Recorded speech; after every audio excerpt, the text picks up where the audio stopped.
This is the Five Stars Podcast. Let me talk to you.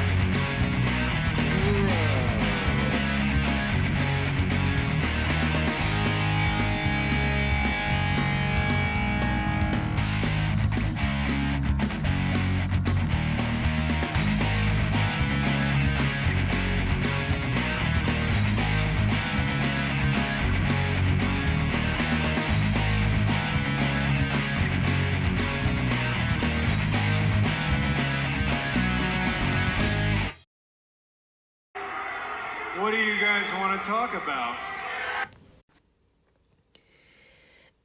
All right. Looks like we got another relatively short one in the can for today. Don't worry though. Even if I didn't really have a whole lot to say with either of the programs we're going to be reviewing today, does not mean that I don't have anything to say. Particularly with NWA Powerrr, there's just... we'll get into it. There's a lot wrong with that show. We'll just put the teaser at that. Kind of want to ease into that one instead of just diving into the rant like we normally do with, say, AEW, for example. Retro Raw for this week was kind of another show that existed. It's funny, and we'll talk about this in greater length once we start running down the show, but they got this relatively big Summerslam event that they're building up for the year 1993 in Detroit, and by the end of this past Retro Raw, they did everything they possibly could to get you excited for not the actual SummerSlam show, but the show that preceded it the night before. Now I think I'm starting to figure out why people regard the 1993 SummerSlam among the worst SummerSlams of all time. Anyway, if you happen to be checking out the 5 Starr Wrestling Report for the first time, whether you're on YouTube or Rumble, make sure you subscribe, like the show, comment, and come back to check out the show each Monday and Friday on either platform. Got some big shows coming up over the next couple weeks, so you'll definitely want to stick around to hear my thoughts on those shows, particularly the AEW pay-per-view, which I'm sure will be a blast of fun. It always is. I'm trying to actually think off the top of my head. The last AEW pay-per-view that I bought and watched where I actually enjoyed the thing from start to finish. It's been a hot minute. What was the pay-per-view they ran toward the end of 2021 that I thought was really good? The show that had Punk and Kingston on it. Was that Full Gear last year? I think that was the same show that Adam Page beat Omega for the world title. Of course, now I look back after the fact and realize just how much of a crappy job they did with Adam Page as the world champion. But I even remember by the end of that show thinking, that was a pretty good pay-per-view overall. A relatively solid effort from All Elite Wrestling. Granted, I don't remember a whole lot about the show trying to think back now, but I remember it being one of the first shows that AEW ran right after they got Punk and Danielson under contract, and the buzz for the company was probably at its all-time peak. Now, about a year later, but we are not here to rant about AEW's problems. We will save that for the Friday show after we run down Dynamite. For now, let's get into the topics at hand for the Monday podcast.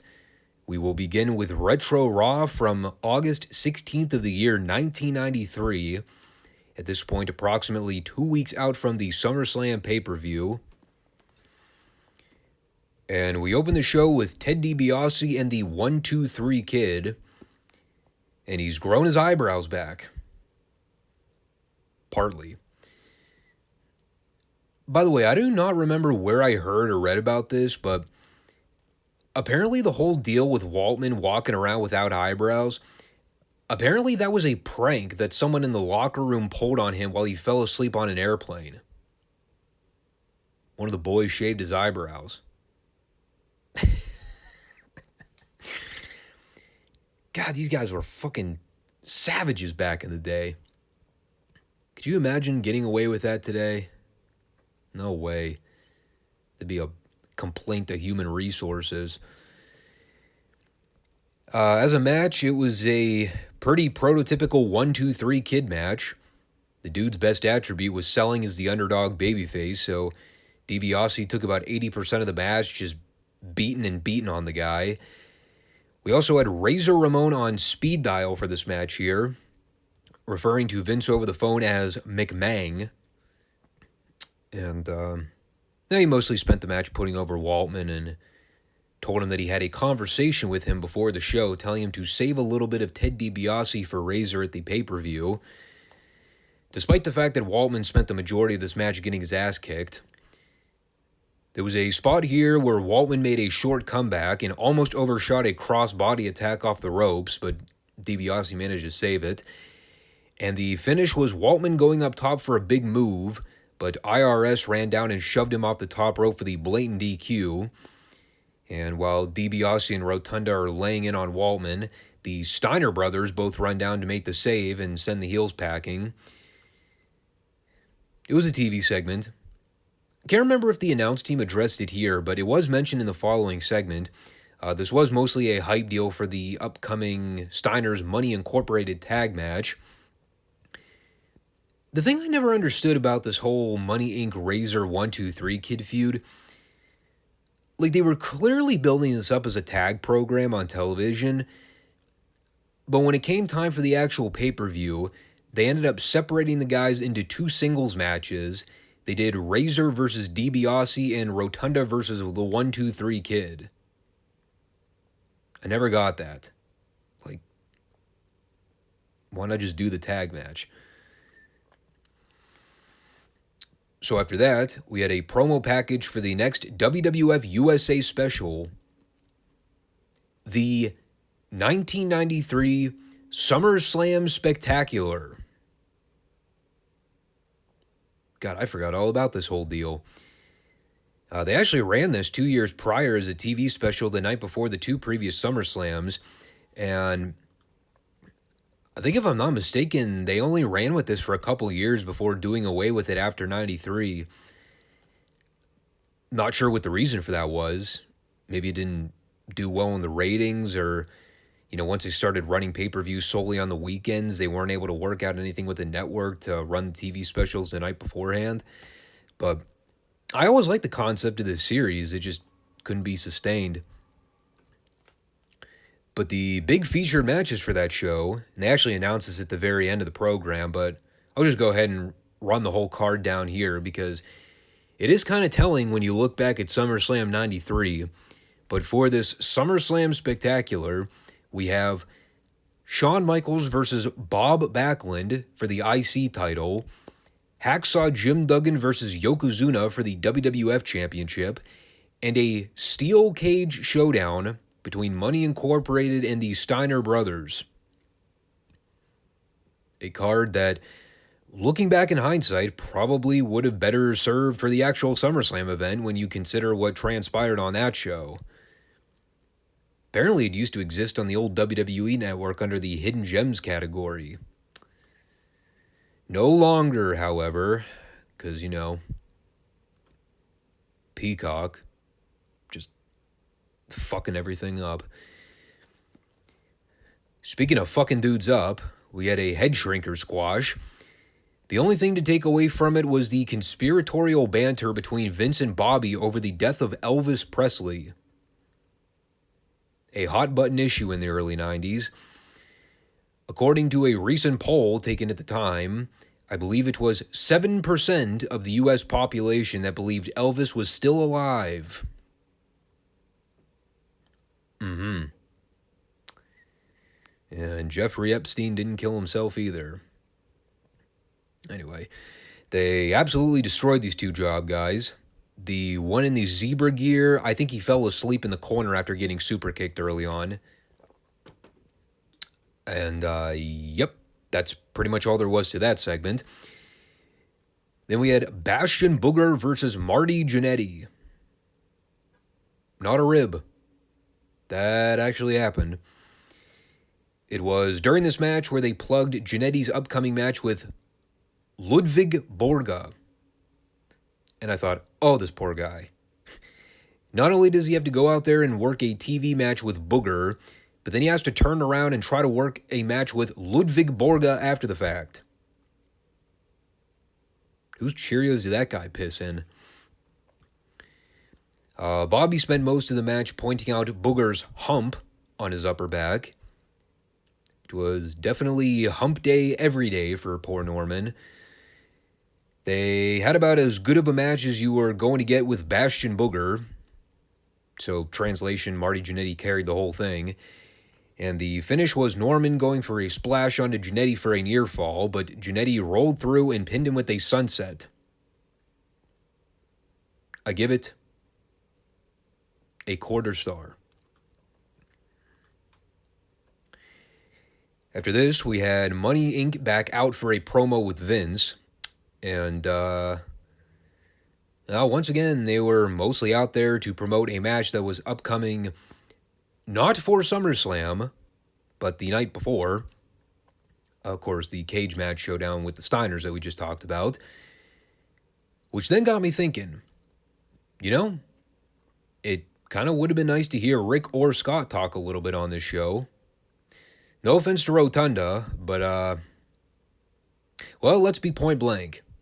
This was not the strongest showing on the microphone for poor Wyndham.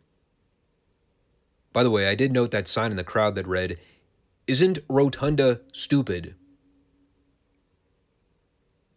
Get it? IRS. But they talked about how after they beat the Steiners in the cage, Rick and Scott are going to walk into SummerSlam just like they walked into the WWF. And there's a pause. And Rotunda goes, "Losers." Yeah. Them's fighting words. There's actually some good bantering here with DiBiase and McMahon, where McMahon kept trying to spout that Money Inc. would walk into SummerSlam not at full health after the Steiners got through with them, just totally babyfacing the Steiner brothers at this point. And of course, Ted's comeback line is to mock Vince for thinking that they don't know how to use a cage as a weapon. That was a good heel line. But that was kind of the overall segment. I'm usually one to try and be detail-oriented and picking things apart, but there really wasn't a whole lot to pick apart here. Other than IRS stumbling over his verbiage and showcasing to the world why it's always best to practice good hygiene. Brush your teeth, kids. Twice a day. Up next, we had Men on a Mission. The precursor to 2022's Max Caster, except, well, Caster's at least talented at rapping. Anyway, they wrestled Barry Horowitz and Iron Mike Sharp. It went about 2 minutes and Mom won. I did like at the end after Mabel and Mo hit their double team splash, Savage goes, "I'm not really sure what exactly to call that hold." It's called two fat guys splatting another dude like a pancake. Always gets a pop no matter what. Then we had one of the most iconic segments in wrestling history. It is the Lex Luger Inside Scoop whatever part this is. I guess it's part 3. And this one is all centered on drugs and substance abuse in sports. How timely. And this is just fucking classic. Because they throw up the graphic on screen that reads, "Anabolic steroids." And Vince asks directly, "Lex Luger, are you taking steroids?"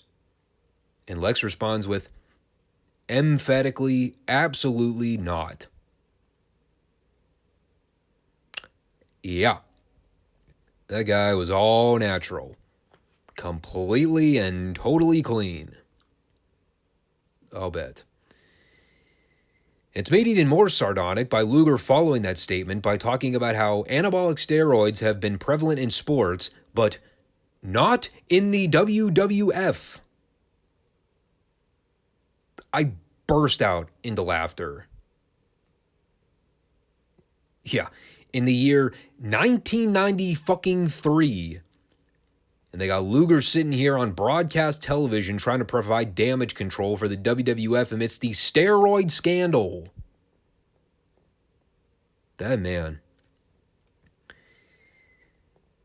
Vince truly believed he was the second coming of God. That guy truly believed he was untouchable. And, I mean, hey, hindsight is 2020. The guy was acquitted of all charges in 94, so say what you want, but, I mean, when you manage to beat the federal government in court, you've earned that ego boost. There's just the hypocrisy of the whole thing. Vince McMahon, of all people, asking Lex Luger if he's on steroids. Yeah. Give it a few more years. That heavy training that Vince was doing in the gym, that wasn't all natural either.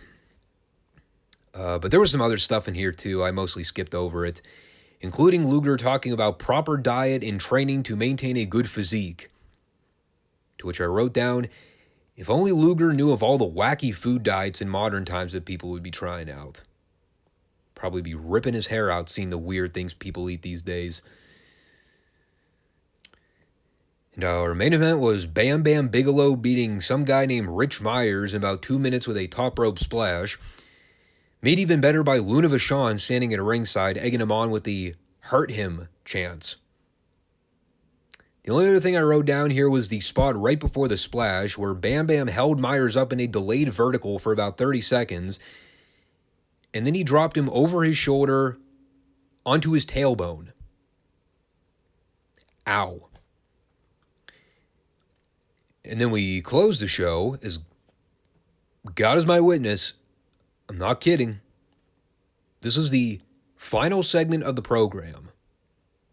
Macho Man's big surprise. They had actually hyped this up over several segments throughout the night. And here was the payoff. The Macho Midget comes out, accompanied by the Raw Girls. They play the Pomp and Circumstance fanfare theme, and they all wave to the crowd, and then they cut the commercial. And, of course, that's when they came back and ran down the full lineup for the Summerslam Spectacular. But, yeah, that was a very odd, completely random TV segment. I mean, I guess it was a surprise. Surprisingly dull, but there you go. Anyhow, wrapping up this Raw report here, let me just do some house cleaning. Because as I'm gathering my notes here, looking at the archives for the Peacock, I am now realizing that because of the fact that SummerSlam 93 actually aired on a Monday night, I realize that this is the last Raw episode until, let me scroll down here. It looks like September 13th. Because we had SummerSlam on the 30th, and the following Monday was the Labor Day weekend, so they actually skipped 2 weeks before running their next episode. Which is going to throw a loop into the equation for the Retro Raws. Actually, no. That's a lie, it won't. Shouldn't be a problem. Yeah, because next week we're going to recap SummerSlam 93. The following week, first week of September, we've already got the AEW All Out and the WWE Clash of the Castle that we're going to be reviewing. So it'll actually work out in our favor because those are already 2 pay-per-view recaps anyway, and those are going to take longer to talk about. So we will resume with the Retro Raws for the September 13th, but I don't think it's not going to affect the Monday podcast because of the series of the pay-per-view events we've got coming up with AEW and WWE. Good timing. How about that? I don't even need to do research for a substitution. So, cool. Guess we're ready to move on then. Onward and forward to NWA Powerrr, very briefly.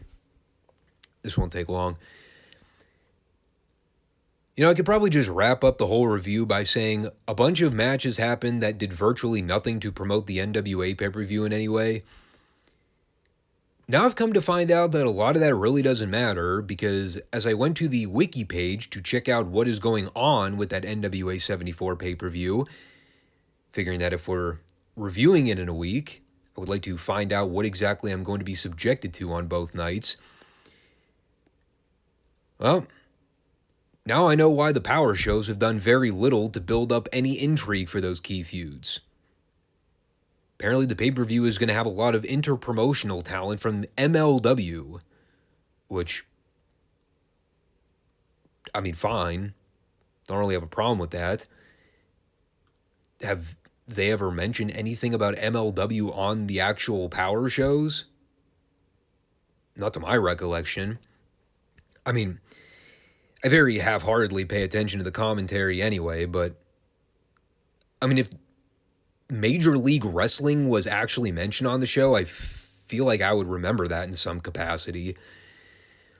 Obviously, I have questions, such as, shouldn't you have taken the time to show some promo packages for a lot of those talents just to inform us of who they are or why we should care? And with guys like EC3 and Davey Richards, I mean, I know who those guys are because I've watched them for years, but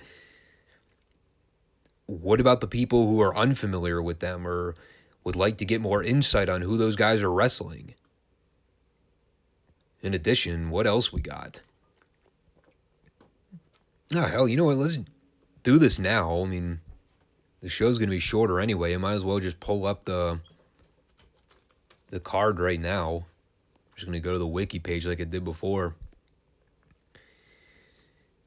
All right. Let's scroll down to matches. All right. So apparently for night one, there's a Burke Invitational Gauntlet to determine the number one contender for the women's title match for night two.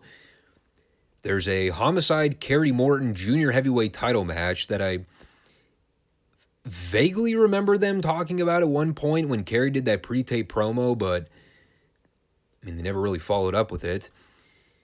The Jax Dane Scion National title match we already knew about. Bully Ray and Mike Knox in a tables match. I mean, I know they shot the deal last week where Knox put that job guy through a table, but why exactly are we getting Bubba Ray Dudley and Mike Knox in a tables match on pay-per-view? Other than Bubba's stable piece in wrestling was the tables gimmick, so therefore we must do a tables match on pay-per-view? Even though tables matches are stupid, they've always been stupid, and they're not even really attributed to gimmick matches under the NWA banner because they were specialized in the WWF during the height of the Monday Night Wars. Apparently there's a Matt Cardona match on night one with an opponent yet to be announced. All right then. Have we seen Matt Cardona on this program since he relinquished the World Championship? If so, I don't recall. Better yet, here's a question. If Matt Cardona is cleared to wrestle on this show, why is he not instantly getting his rematch for the World Championship that he never lost? Just asking. There's an EC3 Mims match, which came right the fuck out of nowhere. I have no idea why that's happening. Doug Williams and Harry Smith are apparently wrestling Law Rebellion for the tag straps again, even though we've already seen that match twice now, and Williams and Smith have beaten Law Rebellion both times clean. No problem, though, is that this is the kind of tag matches you get when you only have 3 teams in your company to work with. OGK into the mix as well. The Pope is apparently wrestling Rodney Mack for some unknown reason. I guess because they realized Pope needed an opponent, so sure, Rodney Mack it is. And to close out night one, something called a Beelzebub's Bedlam match. No, seriously, I'm not making that up. That's what this fucking thing says. A Beelzebub's Bedlam match. Do I even ask? Well, looking to the left here, considering the teams in the match are the miserably faithful and the ill-begotten. Now that I think about it for more than 2 seconds, I don't care. Because I have been given no reason to care about either one of those teams. So that's night one. Enticing, I know. But here's what we got going on for night two. In case you were just dying for more randomness and spontaneity. If your juices weren't flowing here. We have the Trevor Murdoch Tyrus World Title match that they've done absolutely nothing to hype on the Power shows. And I'm still trying to figure out why in the fuck Nick Aldous was pulled from the match entirely, even though he won a qualifying tournament to earn the number one contender spot to begin with. Never got answers to any of this, by the way. There's some tag team battle royal with a bunch of undercard job teams that I have no vested interest in seeing. We've got the Camille title match against the winner of the battle royal from the first night. So yes, that is 2 back-to-back battle royal gimmicks on both nights. There's a completely random street fight for the women's tag belts. Yeah. Buy your tickets now, folks. You might get to pay to see women bleed and crack each other over the head with gimmicks for 10 minutes. How I can't wait. Davey Richards is apparently wrestling on the show against some guy named Thrillbilly Silas Mason. No idea who that is. And he has no wiki page, so I can't even read to find out who the guy is. This is where the video packages would have served well, or even a graphic on the screen. Jesus Christ. There's a Magic Jake Dumas match that no one gives a fuck about. Tom Latimer is apparently wrestling Judas. Again, why? I don't know. Colby Corino versus Caprice Coleman. And, oh shit. I didn't even see this until just now. Apparently Nick Aldous is wrestling on this show. He's wrestling Flip Gordon.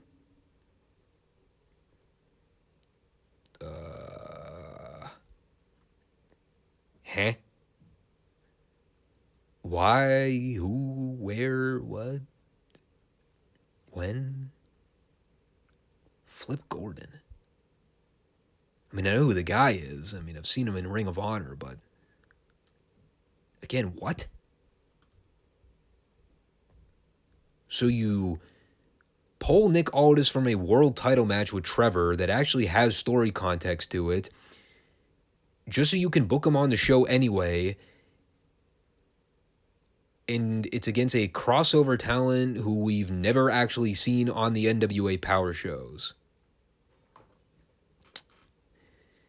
You know, I'm just throwing this out there. If you need a booker, NWA, or an agent, or somebody to offer you some suggestions to better enhance your program, I mean, I can give you my contact info. Call me. Hook me up. I'd love to share some insight. I don't have any experience in the business, but I mean, I could probably offer some better suggestions than what you're coming up with. No offense. Again, man, you know, this is why nobody really takes this product seriously. It's a 2-night pay-per-view special for the National Wrestling Alliance, and the majority of these matches are thrown together meaningless indie-level matches that have barely been given any attention. Or in a lot of cases, no attention, period. Tell me what I'm missing. I mean, to be fair, I don't watch the NWA USA show, so it is entirely possible that some of these guys, the Davey Richards, the EC3s, the Flip Gordons, etc., maybe they've appeared on that show in some capacity, be it a promo, a video package, a squash match, what have you, but they certainly haven't been on the Powerrr shows. I watch the show every week, and I can confirm 100%. I have never seen any physical appearance or even a passing mention from the commentary team on any of these men I just listed off. I mean, I could certainly promise you that I'm not buying this fucking thing. No way am I going to book a subscription with Fight TV or try to purchase it through some other means. I'll stream the shit, but I mean, I'm not plunking out money for this thing. Why would I? Like, why would any rational, sane human being pay full pay-per-view price for a bunch of low-rent indie matches when they've never built any of these matches up? Well, some of them they built up, but I mean, running down the thing now, it can't be more than 50% of the overall card. You know, unless you're one of those loyal internet diehards that follows all these guys and would actually dish out the money to watch it, I think you're crazy if you're paying to watch this thing. Streaming service or not. You know, like I said, I'll review it next weekend, but boy, howdy. I mean, if there's ever a time to be pirating a pay-per-view or something like that, this would be the one to do it with. Anyhow, let's run down this Powerrr show as quickly as possible because I don't want to spend a whole lot of time commenting on this. It opened with a women's tag, Angelina Love and Chelsea Green versus Paula Blaze and some chick named Riley. Who is Riley? I don't know. I thought Riley was the name of a famous porn star at one point, but I don't think she was known for getting into any of the kinky wrestling at any point. So this might have just been some indie chick we'd never heard of. Whoever it is, she's rotten, as was the match. Didn't help that the registered offender was refereeing the thing. The story of the match was basically Paula spent the majority of the match pretending not to give a fuck while she stand on the apron and let her partner get her ass kicked. She'd be in the corner on her phone, live streaming, going on social media, refusing to tag in and out.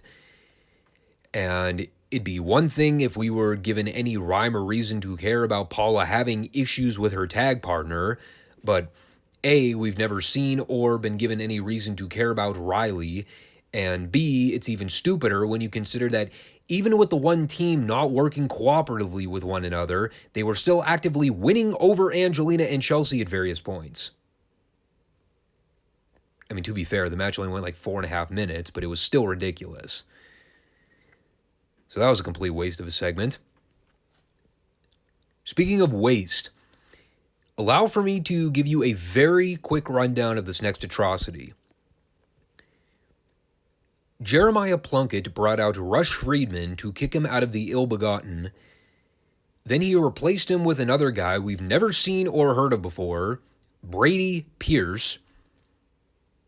Kid had a good look when he walked out from the curtain. And then I heard him open his mouth, and I immediately soured on him.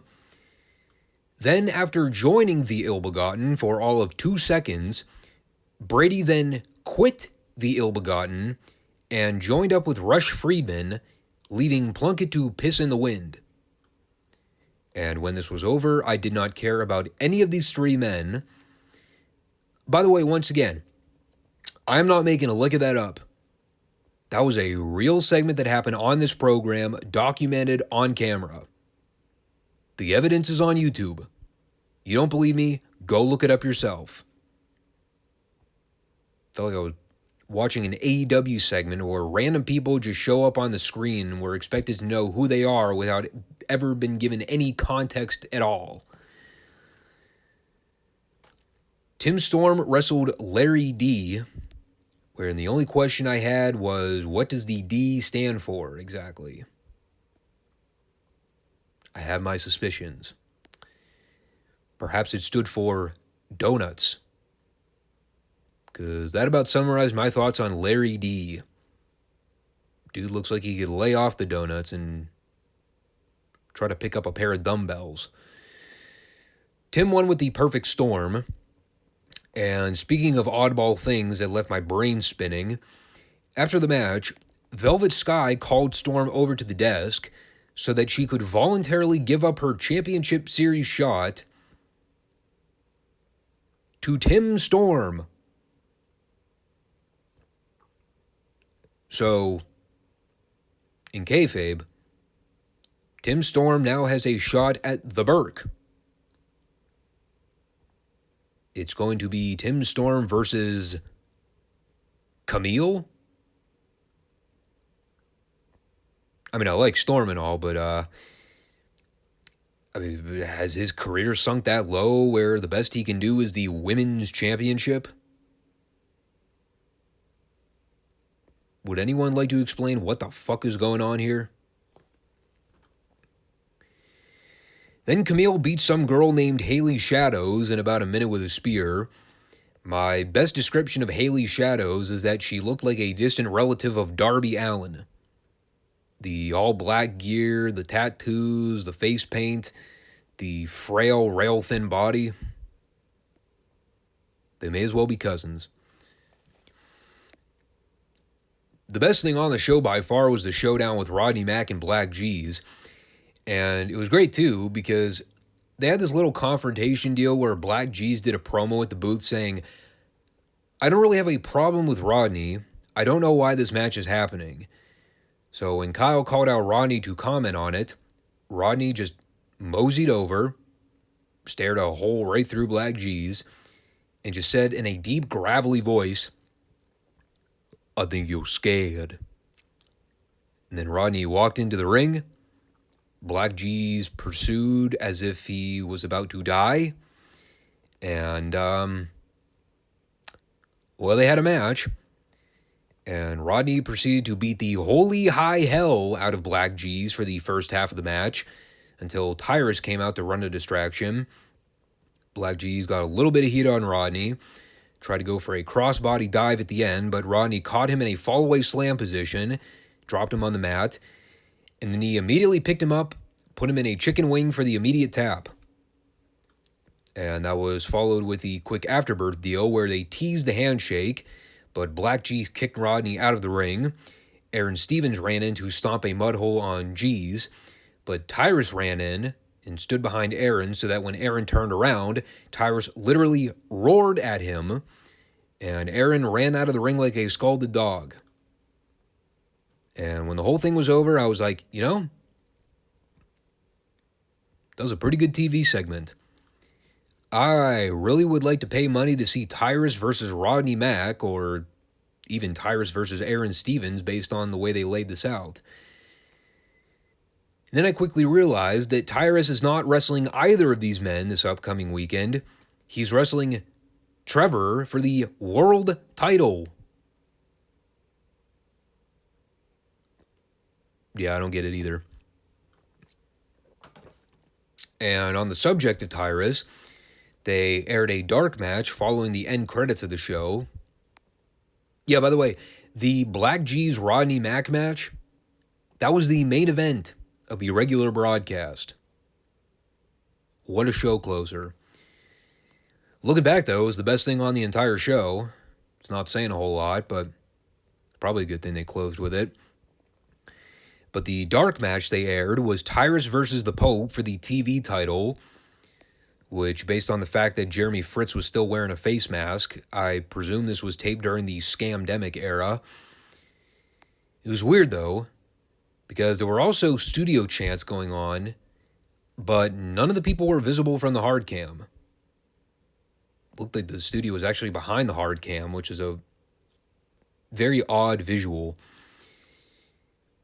It is entirely possible I've reviewed this match before and just have no idea it ever happened, but it was good for what it was. Pope worked over Tyrus's knee for a good chunk of it. They ran a sequence on the floor where Austin Idol ran Pope into the post behind Fritz's back, so Tyrus worked him over for the heat. And the big spot at the end was Pope driving the double knees into Tyrus, who inadvertently knocked out Fritz and squashed him in the corner. And by that, I mean he patiently stood in the corner facing Fritz until Pope ran in from behind with the running knees. So, of course, Idol tries to run blatant interference while Fritz was down selling, but Pope fends him off. And then Tyrus took advantage, ran Pope into the corner with a splash, and then beat him with the heart punch.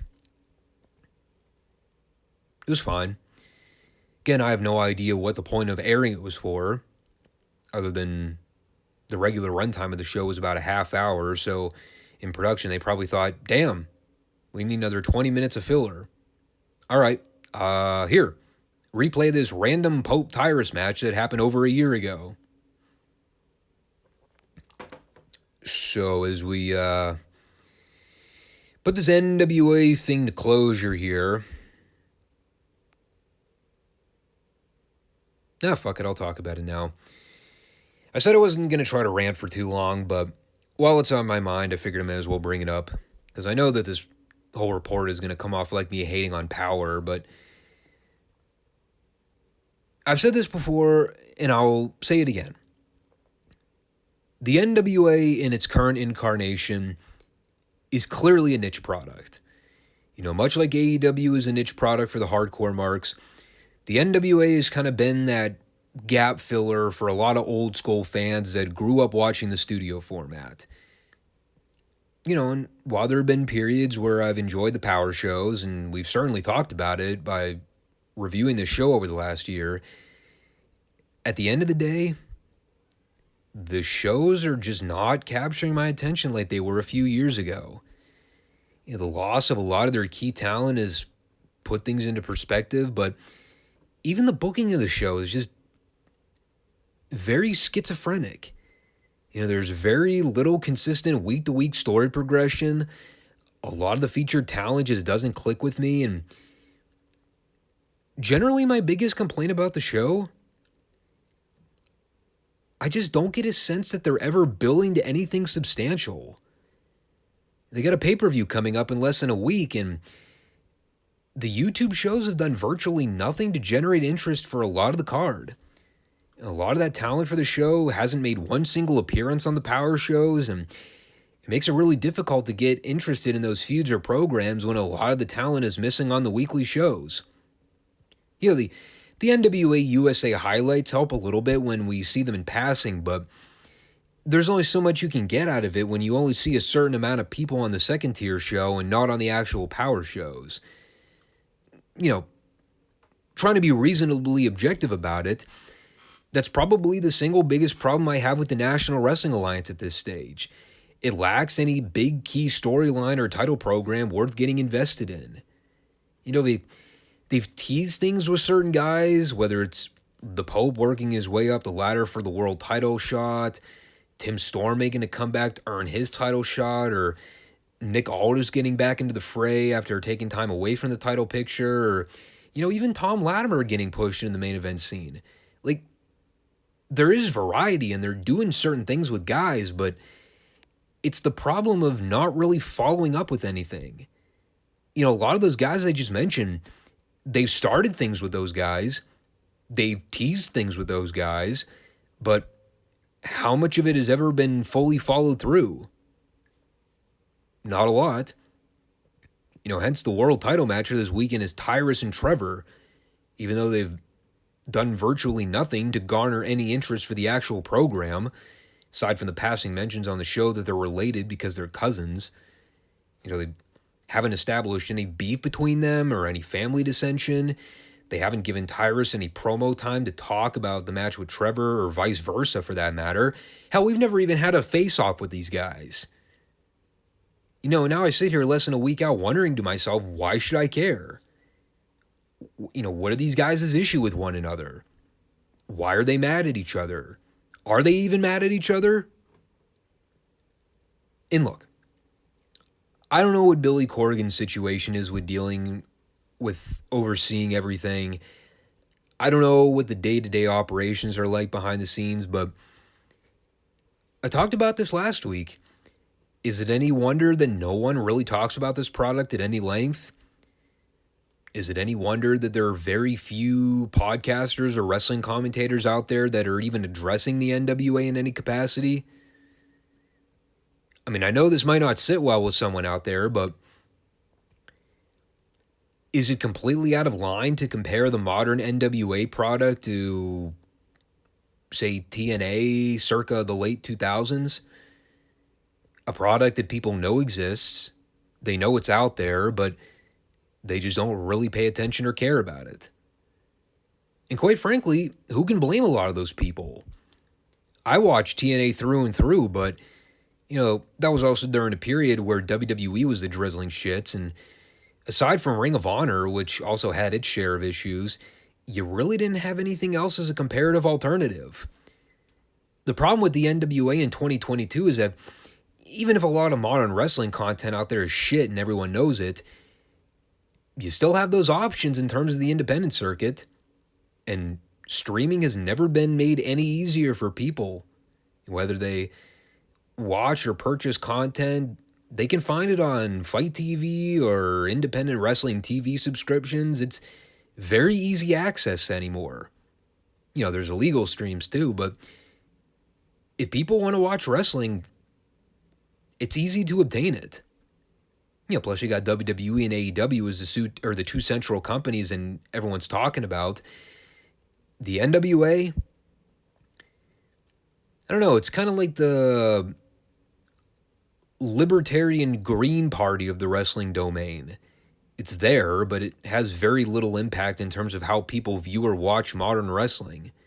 It's around, people know it's there, but does it really affect anything in any way?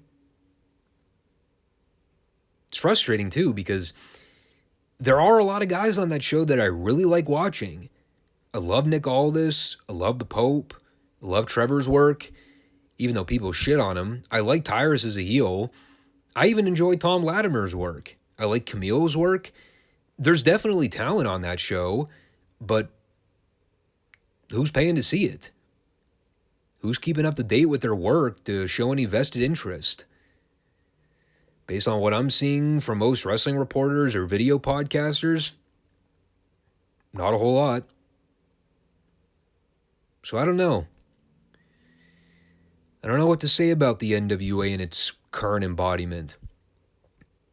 Billy Corgan's talked about massive changes and trying to bring publicity to the company, talking about big things that he wants to do, projects that he wants to work on. I mean, we're waiting, dude.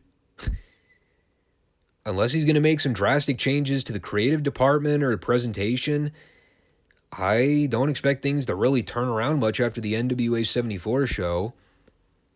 I already have SmackDown hanging in the back burner right now as the replacement segment. Got it in the bullpen warming up and ready to take place of the Power Reports. Unless this NWA 74 is a dynamite banger of a pay-per-view, which, I'm already as skeptic as it is, but I'm really not expecting it to be anything other than mid. So, keep our fingers crossed, but if this coming Monday's show is the last time you hear me talk about the NWA for the foreseeable future, don't be shocked. Anyway, wrapping up things here real quickly. Make sure to stop back this coming Friday for the regular Dynamite and Retro Review Series discussions. Things are definitely heating up with AEW right about now. I'm well aware of what a lot of people are saying right now when it comes to overall company morale, and I have my own opinions based on the way the television show is operating, but let's just say it's easy to work stupid people in the wrestling business, and sometimes the marks are the easiest to work because they're so goddamn stupid. Whatever is going on with Punk and Moxley and the Hangman and Tony Khan, don't read too much into it. Take Dave Meltzer's opinion with a grain of salt. Really, take any journalist you hear covering media with a grain of salt. Use your brain, do your own research, and don't let yourself get worked into thinking there's more going on than there really is. That's all I'm going to say. Until Friday, take care, all. Peace.